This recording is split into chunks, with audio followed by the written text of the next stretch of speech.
Morant with a running start. Elevates. Oh, my goodness. Tie game in overtime. Gasol will turn. His heat is gone. Memphis on top. 7-10 remaining. Conley now with three. Count it. A 15-point lead for Memphis. And Blake Griffin gets into it on the floor with Randolph. Hard to tell if there are any punches being thrown under there, but Griffin took acceptance. Adams going long. Morant. He hit it. John Morant, insanity. You gotta be kidding me. Welcome to Grits and Grinds, a Memphis Grizzlies podcast. My name is Keith Parrish. The Grizzlies have waived Derrick Rose. Somewhat shocking, at the very least, surprising news coming out just a little bit over a week away from training camp. I had some strong immediate reactions, but to help temper them, I'm joined by Drew Hill, Grizzlies beat writer for the Daily Memphian. Drew, first of all, thanks for making time to come on Grits and Grinds. How you doing? Well, thanks for having me. I always love coming on here. I always love when we get to hang out, when you make the trips to Memphis occasionally, see you in Vegas. We didn't get to do much in Vegas this year because I think we were both under the weather. We both felt poorly eventually. Yeah. Hey, but you're reciprocating. You're coming to Nashville. I am. You know who's not coming to Nashville? Derrick Rose. Not going to be at Grizzlies training camp. As of right now, no.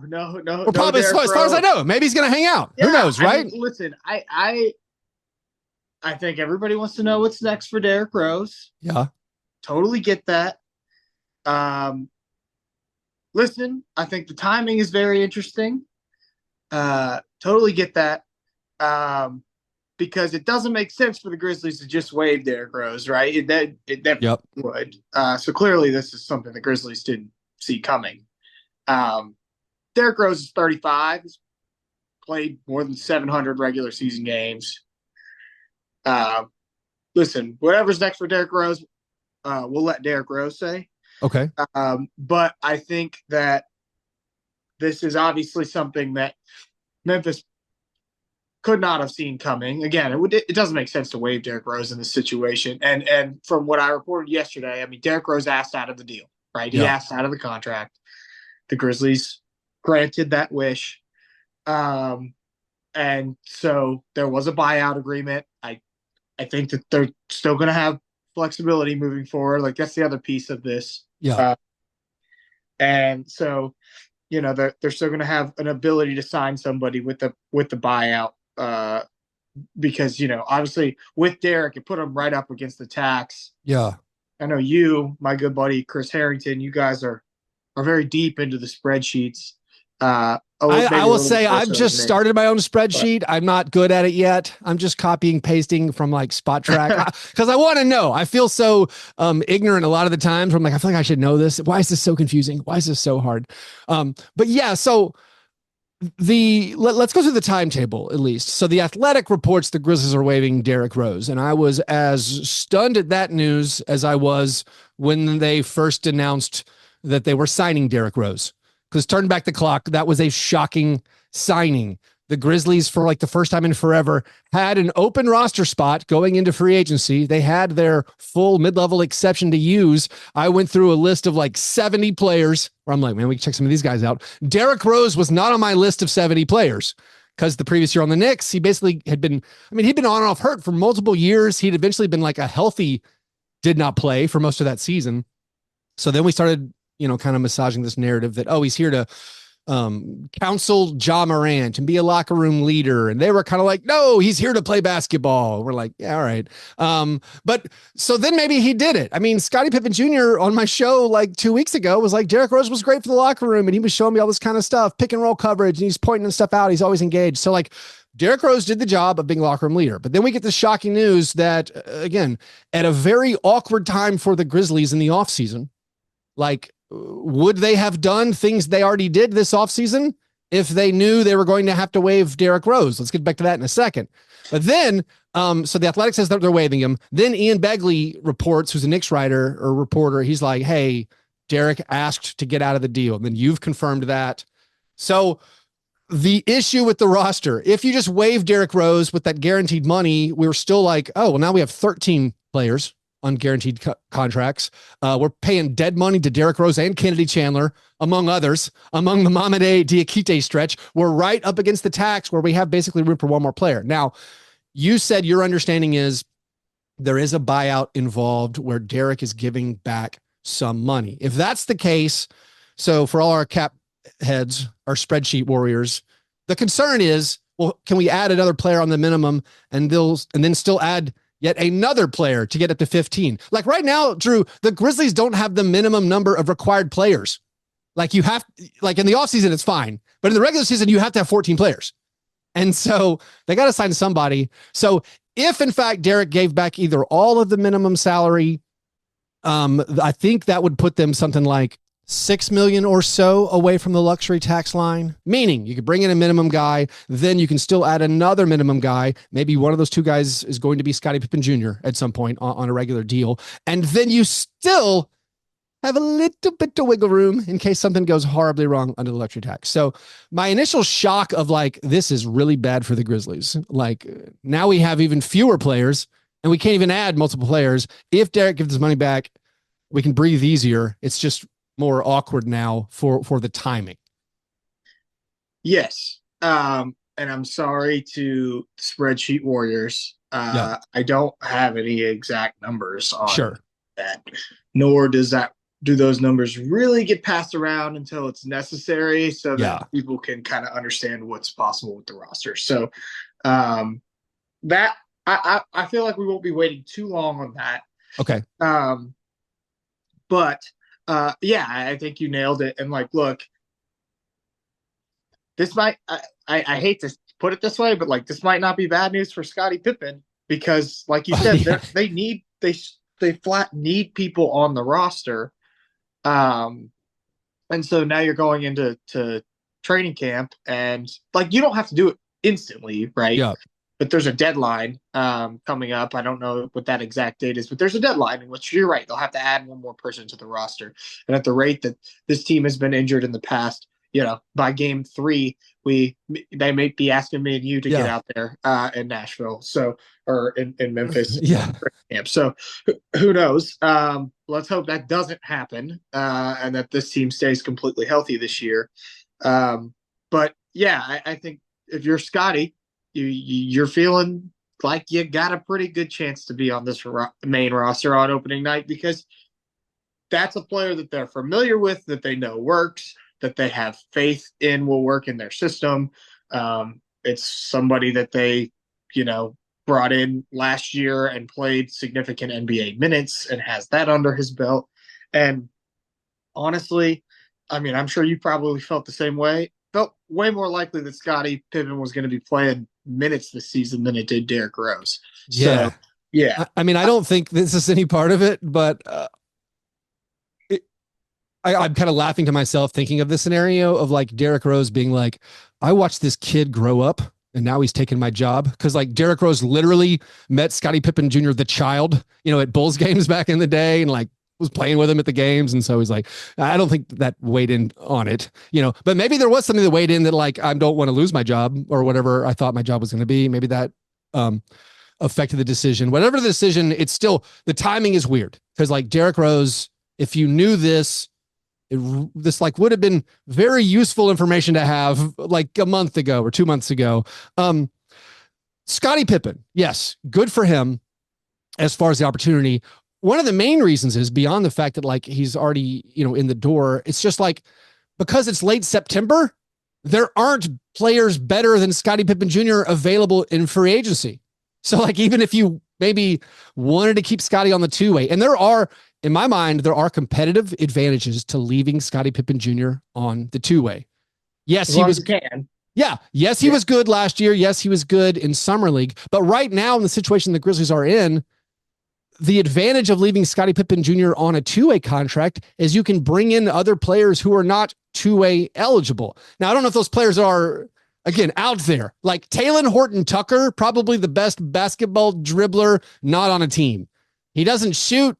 I like his fit fine as far as like he has some size, can defend, but like I don't know if they're going to go out and get somebody else. But like you could theoretically, or if there's another team that's just going to give away a player on a minimum salary, they could be like, we have an open roster spot. Send us your minimum salaried guy who's not going to play. Also, I think you want to wait until training camp is over to see who gets waived. There are several guys out there on Exhibit 10 deals.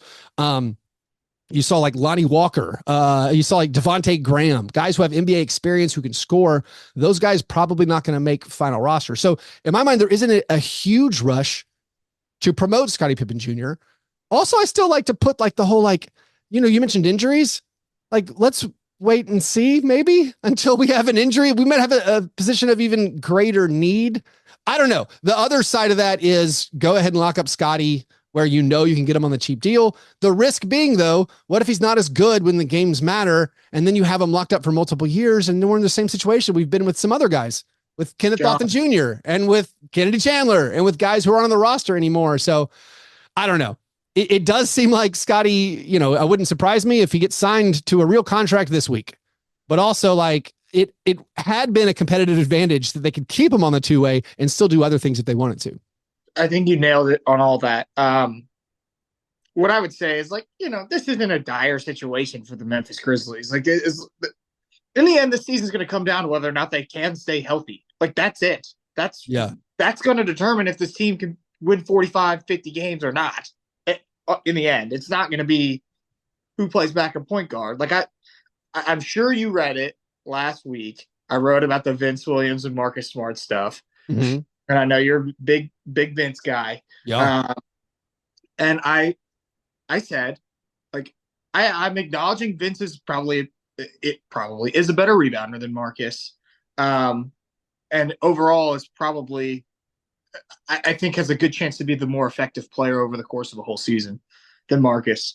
But I still kind of think that they should start Marcus simply because I don't think Marcus should be playing backup point guard for this team. I just think that his style of play is so different than Scotty and Ja that I would rather just try to keep it consistent, and even to some degree Desmond Bane.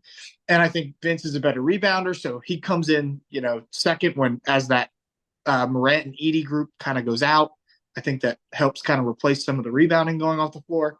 And I brought all that up to say, like, I kind of always envisioned Scottie Pippen as your backup point guard this year. Like, even when Derrick Rose was in the fold, and if they come to that some way, I feel pretty good about it. I'm not in panic mode here. The thing that I don't know if it rises to dire.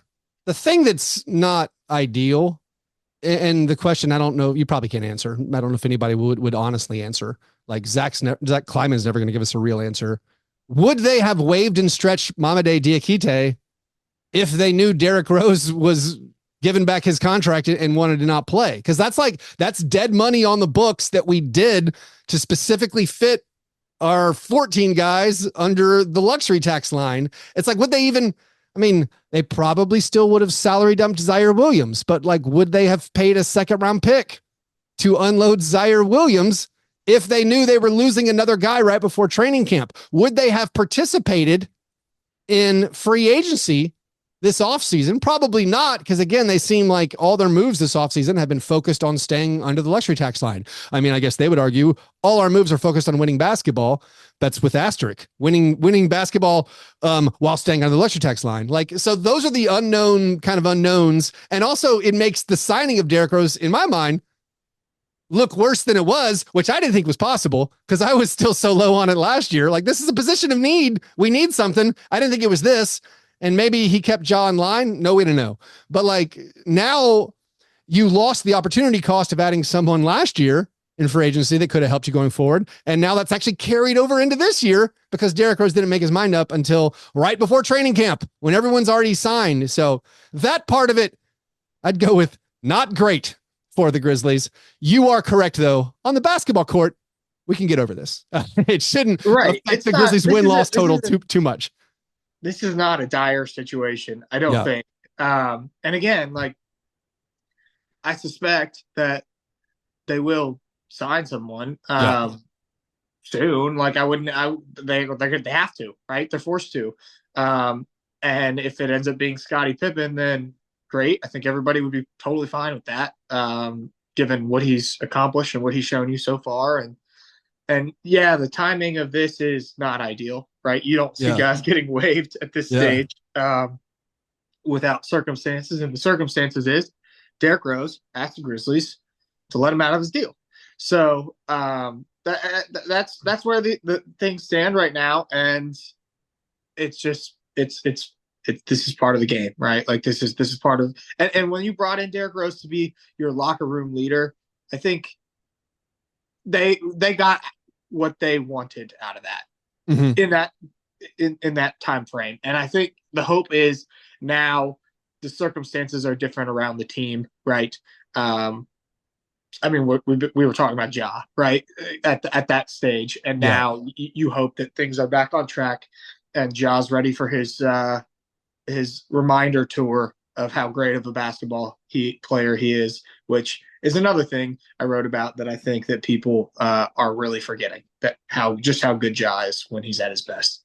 All right, so last thing before I let you out of here, because you got to go, you got to cover this story more.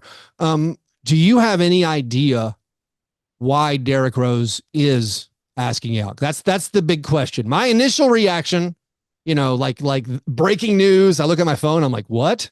It's like, wait, does he want to go play for, have the Knicks or the Lakers said like, hey, you can be on our roster? Like, do we have any idea why Derrick Rose said, I don't want to be on the Memphis Grizzlies next year? I can't say. Okay. You can't say as in like but you can't say, or you just don't know? I cannot say. Oh, you cannot say. Okay, we'll leave it at that. I would expect that we will not be waiting very long. Okay. For people to learn the answer to that question. And I would, I mean, listen, whatever you're probably inferring about Derrick Rose, maybe not you, based on what you said. If you're trying your very best to read between the lines here, I mean, I'll let people say that themselves, but that's for someone else to say at a gotcha. A lot of fans are being like, oh, he can coach. He can join the Grizzlies on a coach. So we'll find out soon, apparently, what Derrick has chosen. You got a favorite Derrick Rose memory on the Grizzlies last year? I just like that he was, he seemed really at peace, man. I like this story. I like talking to him about art. I talked to him about art because he was like a big time art collector. And Elliot Perry was kind of helping him get his collection off the ground. And so that was cool. I really appreciated that. I liked just being around him in the locker room because he was like, he educated me on the difference between happiness and joy. And he has all kinds of like kind of deep thinking that he does. And I always found that to be interesting because, I do like podcast thinking where I just come on and kind of spew words. And so Derrick does the deep thinking. And so I'm sure he did a lot of deep thinking this summer to reach this decision, and, ask the Grizzlies to let him out of the deal. So, but yeah, salute to Derrick Rose though, man. That is, he's had a crazy career, the youngest MVP ever. Like I said, more than 700 regular season games, some unbelievable seasons. I grew up a Bulls fan and a massive Derrick Rose fan. And so, yeah, man, 35 years old, like he's been doing it for sure. Yeah. Well, Drew, thanks for coming on. Thanks for illuminating this situation as best you could. And we'll stay posted with what you're reporting over the Daily Memphian as we follow the developing story. So thanks for coming on, bud. I'll talk to you very soon. Thanks, man.